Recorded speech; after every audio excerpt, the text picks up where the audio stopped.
प्रतिबिंब।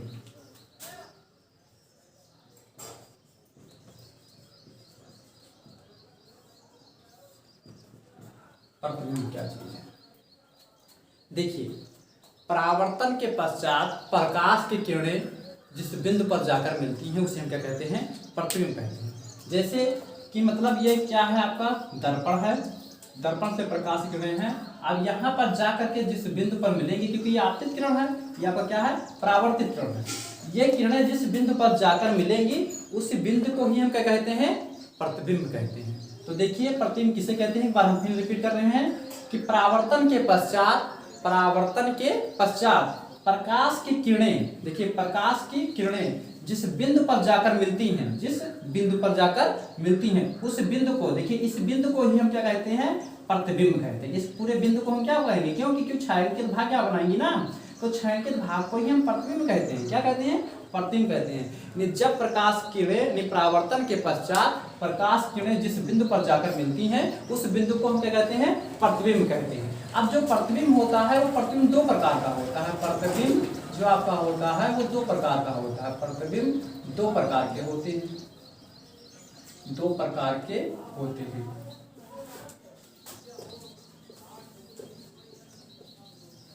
नंबर एक क्या होता है? नंबर एक आपका वास्तविक प्रतिबिंब होता है, वास्तविक प्रतिबिंब।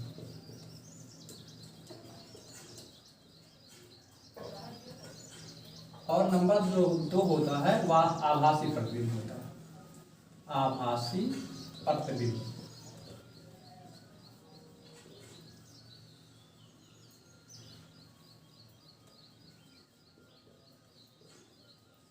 अब यहाँ हम जानेंगे कि वास्तविक प्रतिबिंब किसे कहते हैं, आभासी प्रतिबिंब किसे कहते हैं। क्योंकि हमारे जो है प्रतिबिंब होते हैं वो दो प्रतिबिंब होते हैं, दो प्रकार के प्रतिबिंब होते हैं।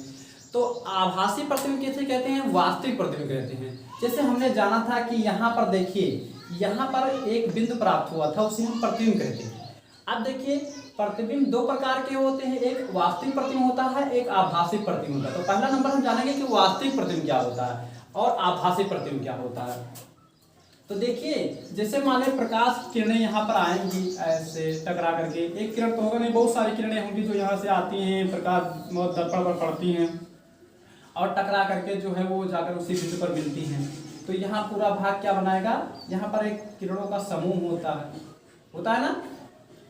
तो क्या होगा, देखिए यहाँ पर आप जब देखेंगे, कल्पना करेंगे, ध्यान से देखेंगे, तो यहाँ पर देखिए एक छायांकित भाग ये मिल रहा और एक छायांकित भाग ये हमें लेयर के रूप में मिल रहा है। एक छायांकित भाग क्या होगा, प्रकाश किरणों की पुंज के रूप में मिलेगा। तो दो प्रकार की किरणें छायांकित भाग में प्राप्त होती है। एक तो क्या, जिस बिंदु पर टकराती है उस बिंदु पर एक हमें छायांकित भाग प्राप्त होता है और एक किरणों का छायांकित भाग में प्राप्त होता है। एक किरणों को देख करके हम आभास करते हैं कि कोई चीज वहां पर बन रहा है, तो जो चीज बनता है उसी को तो प्रतिबिंब कहा जाता है। तो देखिए वह प्रतिबिंब, वह प्रतिबिंब जो किसी बिंदु पर जाकर के वास्तव में मिलता है उसे हम क्या कहते हैं, वास्तविक प्रतिबिंब कहते हैं। वह प्रतिबिंब जो परावर्तन के पश्चात किसी बिंदु पर जाकर के वास्तव में मिलता है उसे हम क्या कहते हैं, वास्तविक प्रतिबिंब कहते हैं। वास्तविक प्रतिबिंब को पर्दे पर लिया जा सकता है, कोई पर्दा लगा दिया जाए, कोई पृष्ठ कर दिया जाए तो उसी पर तो बनता है। तो वास्तविक प्रतिबिंब को क्या करते हैं, पर्दे पर लिया जा सकता है और इसका फोटो भी खींचा जाता था। परंतु क्या होता है, आभासी प्रतिबिंब किसे कहते हैं, ये आपका आभासी प्रतिबिंब हुआ, आभासी प्रतिबिंब, और ये आपका क्या होगा, वास्तविक प्रतिबिंब। तो आभासी प्रतिबिंब क्या होता है, वह प्रतिबिंब, ध्यान से देखिए समझिएगा, वह प्रतिबिंब जो किसी बिंदु पर आता हुआ प्रतीत होता है, केवल आता हुआ प्रतिबिंब मिले ना, वह प्रतिबिंब किसी बिंदु पर आता हुआ प्रतीत होता है उसे हम क्या कहते हैं, आभासी प्रतिबिंब कहते हैं। इसे पर्दे पर नहीं लिया जा सकता है लेकिन इसका भी फोटो और फिगर खींचा जा सकता है। इसका हम क्या कर सकते हैं, फोटो खींचा जा सकता है। तो वास्तविक प्रतिबिंब किसे कहते हैं, आभासी प्रतिबिंब किसे कहते हैं, ये आपको समझ में आ गया होगा।